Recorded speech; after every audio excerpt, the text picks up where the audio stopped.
Hi, today I'm going to tell you about vehicles that were made particularly with seniors in mind. SUVs today as a different kind of vehicle that you could potentially travel in and or sleep in if you needed to because they have enough cargo room. And number 3 on the list are the Toyota 4Runners. And I know that through the years, I've known people who have 4Runners and they really like them. They're very reliable and they go forever and they love them.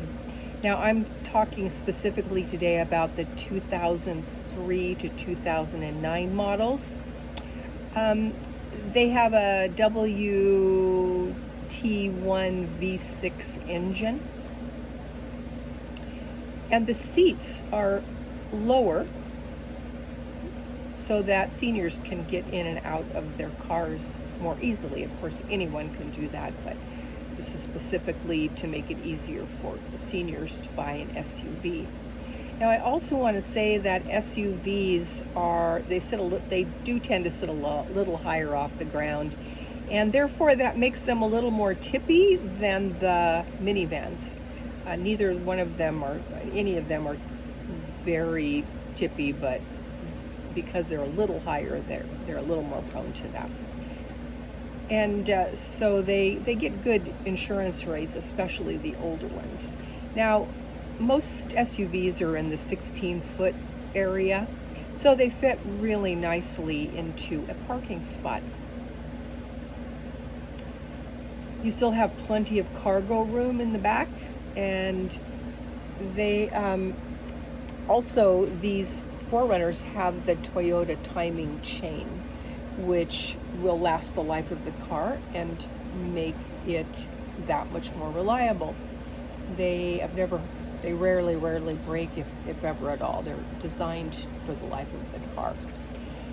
The 4Runners have a sturdy 5-speed automatic transmission and front-wheel drive. I have a Corolla and it has front-wheel drive, and it's great in my car as well. And 4Runners have that driving for years and years reputation, and they run, even the older ones, about 12,000 because the secret is out and everybody knows 4Runners are really great and reliable cars. So do your research, and if that sounds interesting to you, see what you can find. Number 2 is the Lexus GX470 engine in a 2003 to 2009 Lexus. They run about 14,000 because the Lexus is more of a luxury brand, and they don't have a timing chain. They do have a timing belt, and that needs to be changed at 90,000 miles or thereabouts to keep everything running smoothly. They do have air suspension. You want to convert that to coil springs. The air suspension apparently does give out from time to time, and the coil springs will make it good for the rest of the time that you own the car. Again, the low step-in and the cargo space. Now, number 1 is a Toyota Highlander. These are the 2008 to 2013 models. And Toyotas have such nice and simple dashboards, all of them.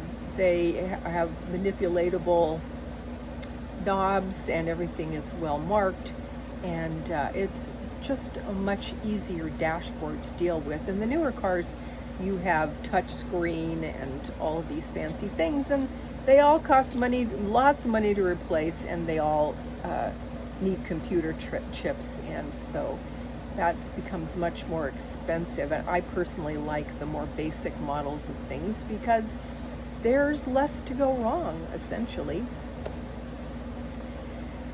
With the Highlanders, you can expect them to go on forever and ever. and the price is about $14,000 depending upon the year. Obviously, the 2008 is going to be less than the 2013. And so, do your research. I personally go on Auto Trader a lot when I'm looking for a car, or I'm interested. Right now, I'm looking for a minivan, and I have very specific wants from a minivan, and I want to get a Toyota Sienna, and I want particular colors and particular interiors and all these things. And so if you go on Auto Trader, it's very instructive because you can look at all the different models of whatever you're interested in. You can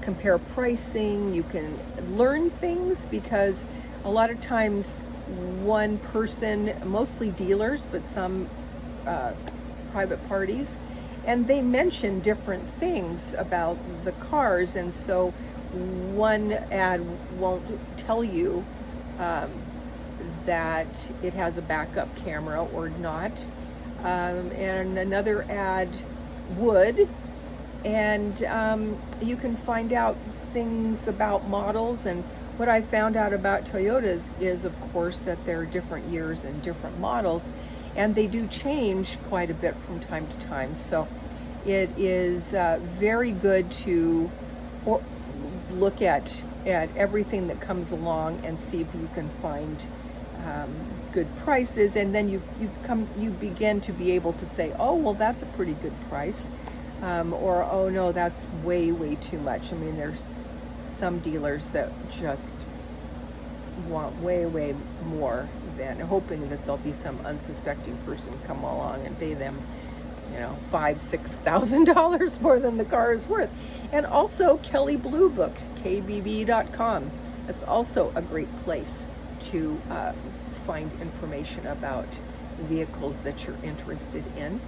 And always, if you come down to a vehicle that you're very interested in, do get the VIN number and run it and see what it says. Now, that is helpful, but it doesn't always tell you everything that's happened to a car.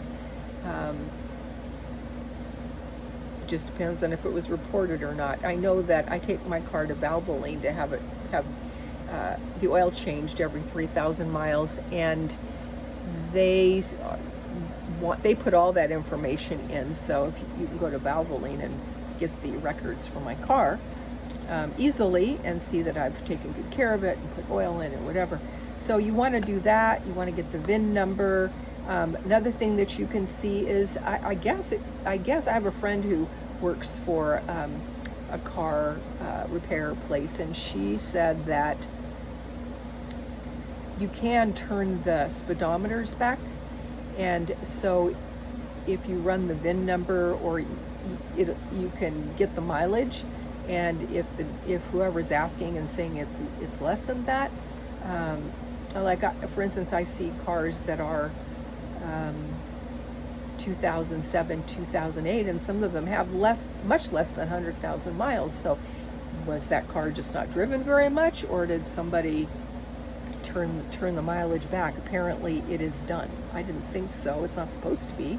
There's laws against it, but apparently that happens. This is what my friend said. So do your due diligence, shop around, shop, learn all the different things, and then that will help you find exactly the vehicle that you're looking for. So hope that was helpful.